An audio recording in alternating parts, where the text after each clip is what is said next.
Okay, welcome everyone to Thrive, Lead, Succeed. And today we're going to have a conversation on the importance of ethical leadership.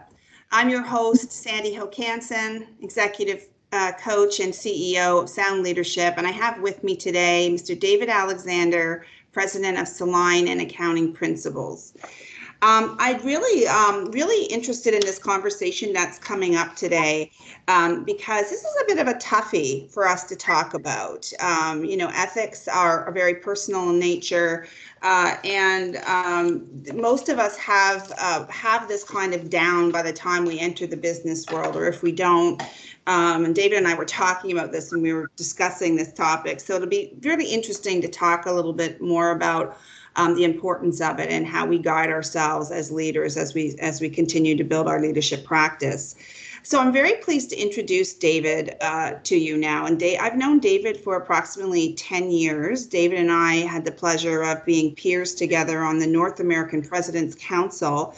And David has a unique background of working in not only a family business, but then as being an entrepreneur of his own business, CEO of a successful business. And now he's also at a C-level and running 2 or more very successful professional staffing organizations.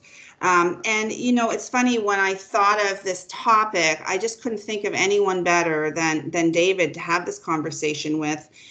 We've been on several leadership training programs together, and we actually had to discuss our values and what makes us, how we approach ethics, what defines us as a leader.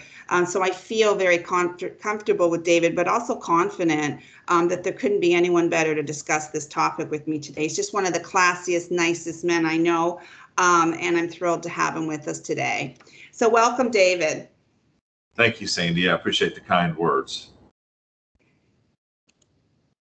Great. It's a little bit of a challenging conversation we're going to have today, a little bit in the sense of how does ethics, how do we bring our ethical kind of persona into the business world, and how do we bring that from kind of how we were raised into making that meaningful at work? So why don't we start by just having you maybe share with the group, how do you define ethical leadership?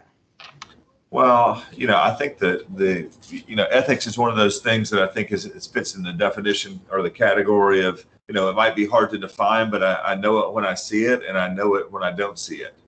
And, it's a sense that I think is instilled in us from a very early age.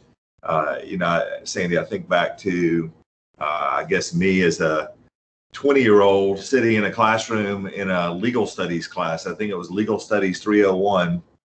And the very first chapter of that book, I can remember it like it was yesterday, was on business ethics. And the professor, who was a practicing attorney in Atlanta, he opened to chapter 1 and he said, chapter 1 is on business ethics. And he said, I can tell you there's nothing I can teach you in a book about business ethics. This is work your mom and dad should have done for you.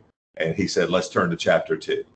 And it was one of the, clearly this many years later, for that to still resonate with me is, it's a topic that's important to talk about. It's important to shine light on. But in terms of, how many people are reading self-help books on ethics, I don't know that. I think if you are, then we got to go back and retrace some other issues. But it is critical, because without it, I think it's impossible to be an effective leader. But it's not a skill that you can learn to make yourself, super ethical or anything like that. Yeah, that's interesting. So what do you think? Why do you think it's really important, though, for leaders to act ethically? What does it do for a leader? Yeah, leaders. The cornerstone of leadership is trust. And, there are not a lot of people that work long periods of time for people they don't trust. I mean, that's what you trade on as a leader. It's the cornerstone. And so if you're not ethical and people see that in you, then you don't have their trust. And then you're never going to get a team to go anywhere with you if they don't feel like they can first trust you. So important. And trust is the number one requirement for high performing teams, or any relationship, even one-on-one relationships, but certainly when you're a leader of teams, it's the number one importance to successful teams. One of the things that is important I think, in grounding ourselves in values and ethics does start from an early age. And so it's kind of interesting to think about who our role models are, or mentors that have kind of guided you and guided myself in our lives. And we talked a little bit about this. Can you share a little bit about that with the group on who is a role model for you and a mentor in this area that has helped guide you in your life? Yes, absolutely. It's most of us, when we think about business and we think about role models, we reflect on our professional career. But, as I mentioned earlier, for me, it was about, who I was as a person. And that came instilled by my mom and dad. And, that I had a huge head start in life, and that I grew up in a home with two parents that loved me and loved each other. And I recognize that's not always the case for everybody. But what they provided in the family was, we have a certain identity, and we have a family name that we will protect at all costs. And the way you protect that family name is to make sure that you deal honestly and ethically with everybody. Whether it's the person that's delivering milk, or the person that gave you too much change at the counter. I vividly remember walking out, and I thought I'd gotten away with something as a 7-year-old when somebody had given me too much change for a candy bar, and my mom marching me right back in the store and making me return the change. And I think that was a little small item. I'm not even sure how much a candy bar cost back then, but those are the lessons that, when I say you're not going to learn this in a textbook, you're going to learn it because you kind of have this sense of what's right and what's wrong.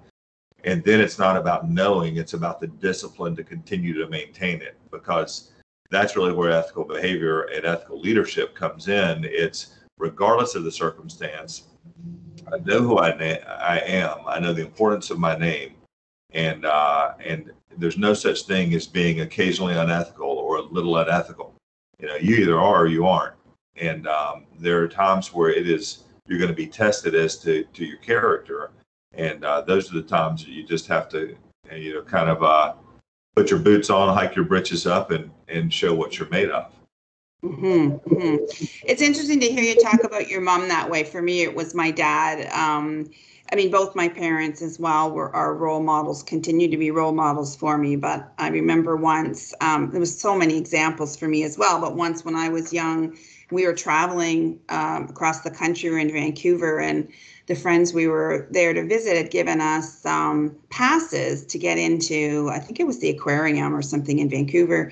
And but all we had to do was say we were the Smiths, okay? Because I guess he had a separate set of passes for this other family.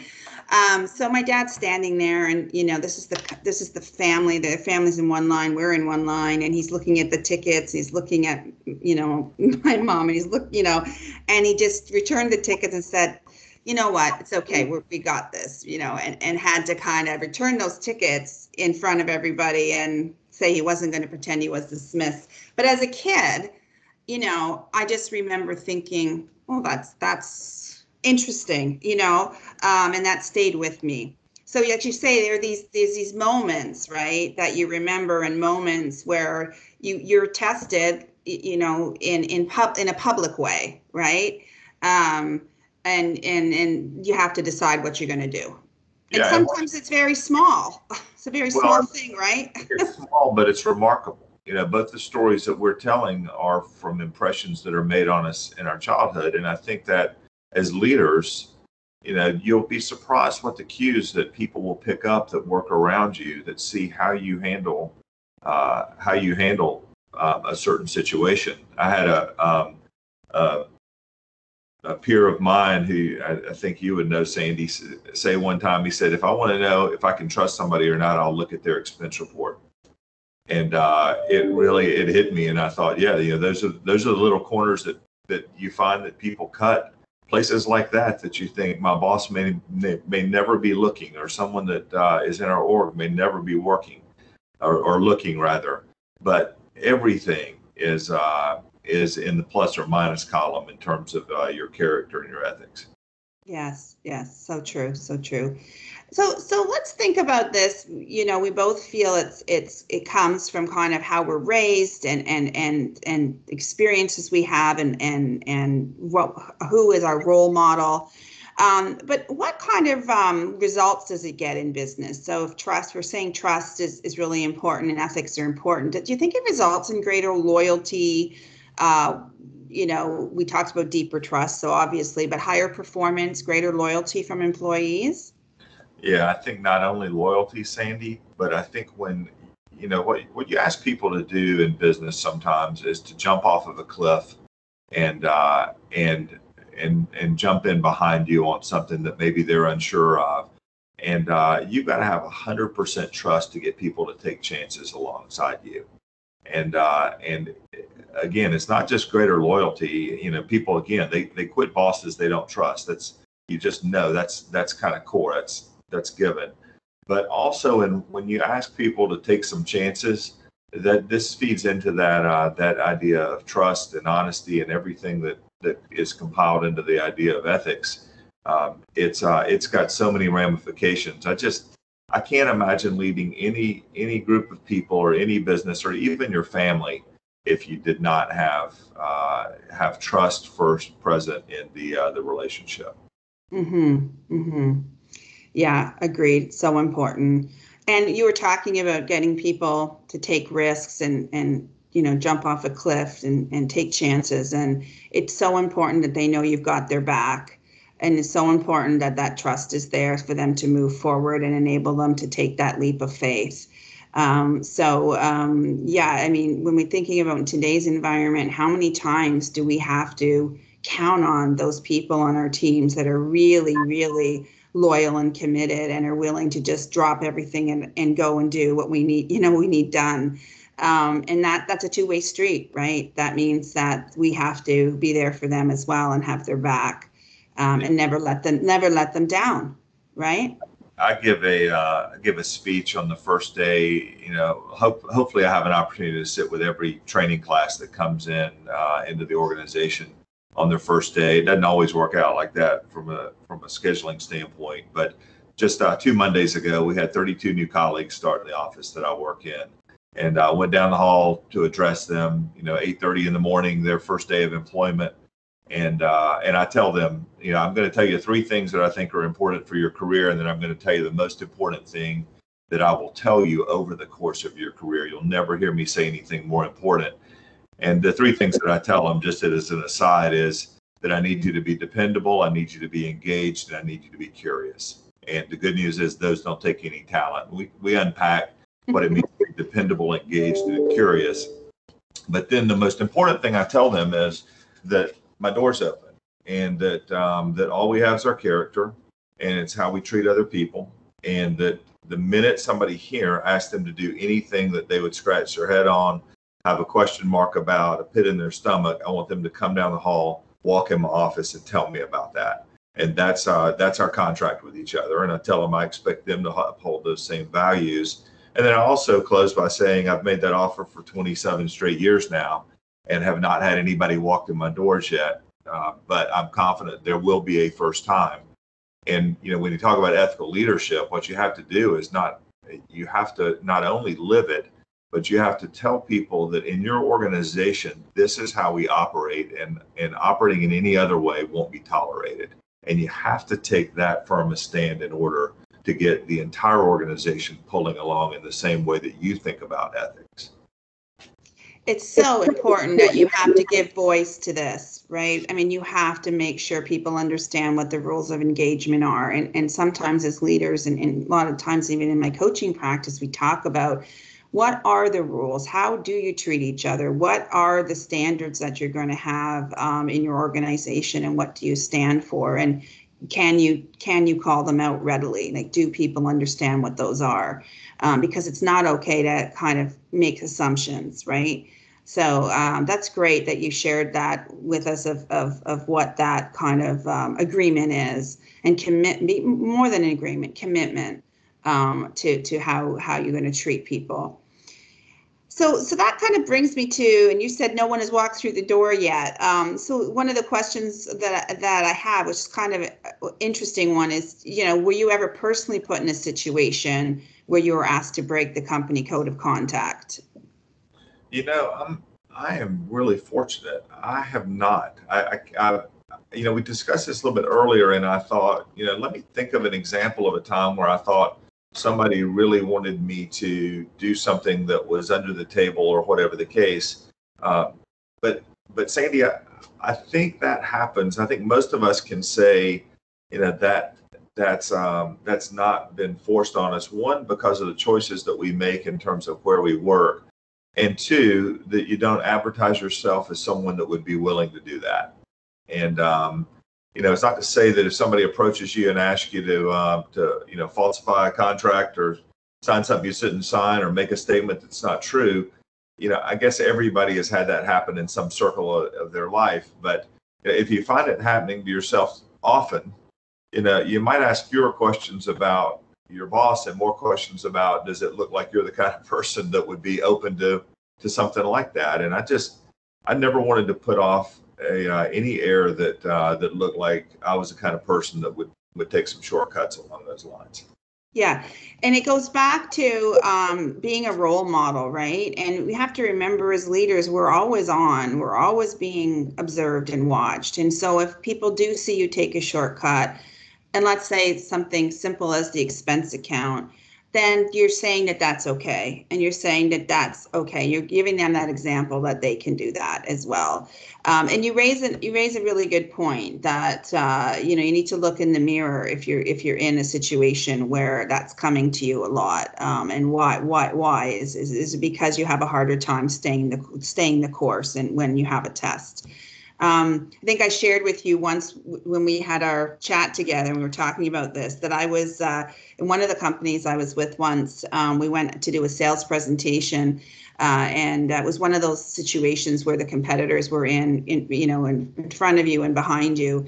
And one of the members of our team, after we presented, when she put her, I guess, presentation binder down, there was a competitor's binder left on the desk. She kind of picked up her binder deliberately with the competitor's binder on the desk and walked out. And this was a situation where, it just caught me so off guard because I had we didn't talk about it. It wasn't discussed. It wasn't something anyone was asked to do. But then this person had this competitive information, and I kind of was looking. I was a area manager at the time, and I was looking at the VP, kind of saying, watching to see what was going to happen at that point, and nothing happened. If anything, I think it was like, oh, that's wow, that's great. Look kind of what happened. Look what we got away with, kind of thing. And it was a really, really big moment for me. It was like, wow, I need to get a new group of people to work with. So anyway, I think you have these things sometimes that happen to you. And you're observing, right? You're observing. And even if you can't necessarily make it right, you can definitely change the environment that you're in and decide, what you're not, just another example of what you're not going to do. So what would you suggest as a guide for leaders that want to lead from an ethical foundation? How do they stay the course? You talked about being tested a few times. So how do we stay the course as leaders and not kind of get off track? Well, I think one of the best ways to measure kind of what you should be doing today is to try to look forward 10, 15 years and think about what most likely will my regrets be in 10 or 15 years. And I try to do that in every corner of my life. I think my regrets in 10 or 15 years are going to be things like spending enough time around my kids and my wife and my family, a series of these kind of things. And, when you hear most people, describe their ethical dilemmas, if you say, do you think in 15 years you would regret, cutting a corner, doing something unethical? Both of us have described, situations that happened years ago. This morning, I love this book, and I know several people in the call have heard me reference it. I think it's one of the best books that I've ever read, period. But it's a book called Shoe Dog by the Nike founder, Phil Knight, who you really just come to love when you read the book, because he just really shows all of his humanity and his frailties, which you can appreciate. And he tells a story during the founding of Nike. He was actually in Japan trying to import these Tiger shoes. I think the brand now is Asics, but it was Asics Tiger back then. He's trying to import these, and the Japanese company is really pulling a number on him. And the guy walks out of the office, and Phil Knight, much like the story you relayed, Sandy, he reaches across the desk and grabs, I think it was either a contract or some type of proposal or whatever the case, that had competitive information that he needed. And he took it, put it in his briefcase, left, and actually ended up using it. And he tells that story at the beginning of the book, and then he comes back at the very end of the book, and here's a 70 some odd, year old man that's a billionaire, 25 or 30 times over, a household name. And at the end of his life, he's telling a story about the level of regret he has about this action that he took as he was trying to form the company. And I thought of all of his travels and all the things that he's done, and every meeting he sat in, and all the issues Nike faced about some of their factories and such. This man is talking about this instant where he reached across the table and took information. And I think the guide is, think about what you would regret, and then gosh, if you just wake up every day and you tell yourself the golden rule: am I going to treat others like I want to be treated? It is so simple, but things that are simple sometimes are the most powerful. And I think that throws a blanket of coverage over almost everything ethically that you'll run into during the day. Simply, how would I want to be treated in this situation? Mm-hmm. Mm-hmm. Yeah, I think this is, I love that example you gave, and it's very powerful to think about. That gentleman, it's on his mind still. He hasn't been able to release that. The things is, we have a physical response to usually a guide, right? Physical response sometimes to when we know what when we do something we're not supposed to do. There's really kind of no getting away with it, right? And so it's not worth it. And I think that's the kind of big takeaway here is again living with that regret. But to stay the course, sometimes it's helpful to say, okay, what would mom do? What would dad do? What would my role models do? I'm a big fan of leaders really naming and understanding who their role models and mentors are, and thinking about them sometimes when you're in a tough situation. And this can happen, as you said, whether it's a business contract or a client request, as basic as a client request, and wanting, and having a situation where the client's asking you to do something that, is unethical. You have to kind of maybe have some guideposts there in those moments when you're tested, and think about, sometimes if you put yourself in their shoes, then you can answer more easily. Great. So maybe we'll just, I'll have one more question, then I'm going to just kind of open it up here and see if there's some others. So get your questions ready, everyone, for David on this topic. And or if you have a story to share as well, that we could take a minute on that too. If someone has a story that they want to share that has a good example for everyone. So just finally, from you to everyone on the phone, what makes a good ethical leader? What are the kind of the qualities that really make someone a good ethical leader? Well, yes. Somebody told me a long time ago, they said, if somebody needs to tell you they're honest, they're probably not. And I think that the key is that I don't ever have to hear them speak or tell me why they're honest, or tell me why they're ethical, or tell me why they can be trusted. I just have the sense, and I know it. And I know it because I've seen them, how they carry themselves with consistency. I see how they treat other people, and I see what they've done at times when they were challenged, where they could make the right decision or the wrong decision, and they come out on the correct side of right. And it is that, to me, Sandy, is first and foremost. That it is, as we started the conversation by saying, it's not something that's easily described, but described, but it is something that's easily observed. And it's that discipline, that continual discipline that, whether it's a small thing or a really big thing, it's a discipline to say this matters. And it matters because it's my name, it's my character, and ultimately that's all you really have. You can talk about accomplishments and where you went to school and all the great things you've done, but if your name's at the top of that resume, it's at the top of the biography, that's your brand, and you got to protect that with everything you got. Really, really great way to close the question portion here. Observation is so important, and treatment of people. I mean, at its a basic core, it's about protecting the rights of others, right, and how we treat people, and treating people with dignity and respect when you are an ethical leader. So you can observe those things. And when you see a leader that, doesn't do those things, you don't want to be around that person really, because you know that they potentially are going to do that to you, and it's not where you want to spend your time. So I think observation is an excellent tool to be able to assess whether other leaders have the same values and exhibit the same values that you will have. Because it's the other thing that leaders have to do is build teams and hire people that have similar values. So that's something that's always on everyone's mind, is how do we know?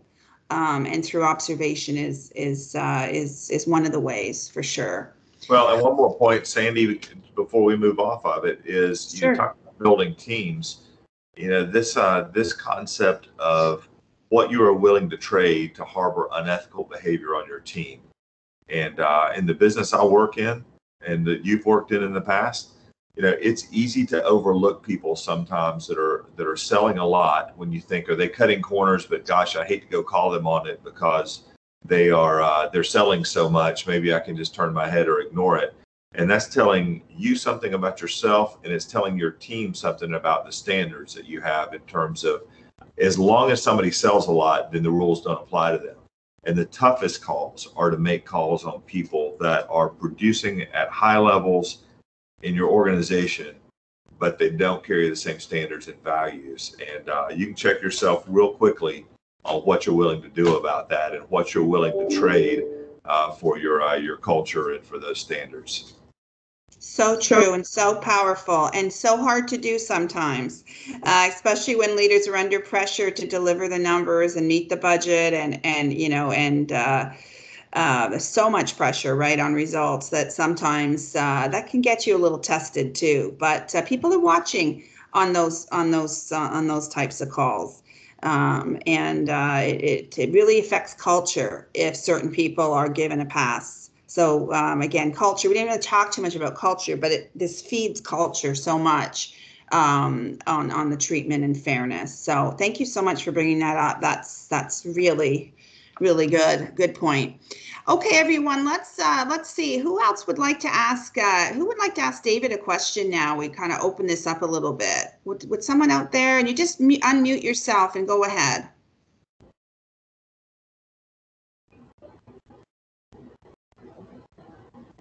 Hello, Sandy. Oh, hi, Chris. Let's go ahead. Hi. I just think it was a great point that you made, that you're always on. I remember this example. I sat on a board of directors, and I quit that board of directors because of how the chairman of the board continually treated people when we were out in a restaurant. The way they treated waitstaff, I was so appalled that it spoke to their character, and I just didn't want to be a part of that. And so I think the fact that you're always on, you really have to give yourself that gut check and remind yourself who you represent and how you want to be represented. Really, really interesting point. And this is really important. It's not just who you are in your 9-to-5 world, right? It is who you are in your community events, in your professional associations, and even in your personal life, and people are observing. So that's a really good example. I'm sure that was a difficult decision that you had to come to. Well, It wasn't. no. It wasn't.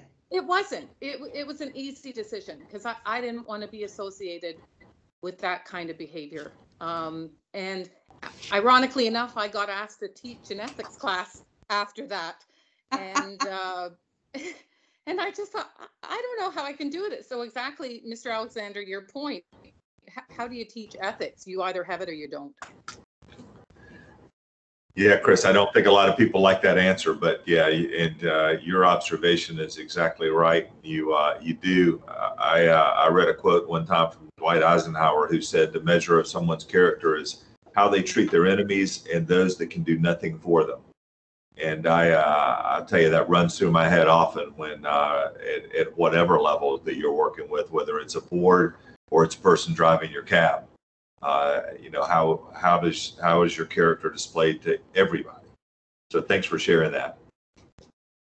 Good. Thank you so much, Chris. Anyone else out there wants to jump in before we wrap up? Good. Okay. Well, I think we're almost at the end of our time today, and I think we've had a really healthy and productive discussion on this important topic. It's been a privilege having you here, David, with us, and I missed you. It's great to hear. It's great to spend a little time with you. Andy, anytime I ever get an opportunity to spend any time with you, it's a bonus for me. I always learn something. So appreciate what you're doing for this group of leaders and just for the business world in general. You're an absolute gem. So thank you, Sandi.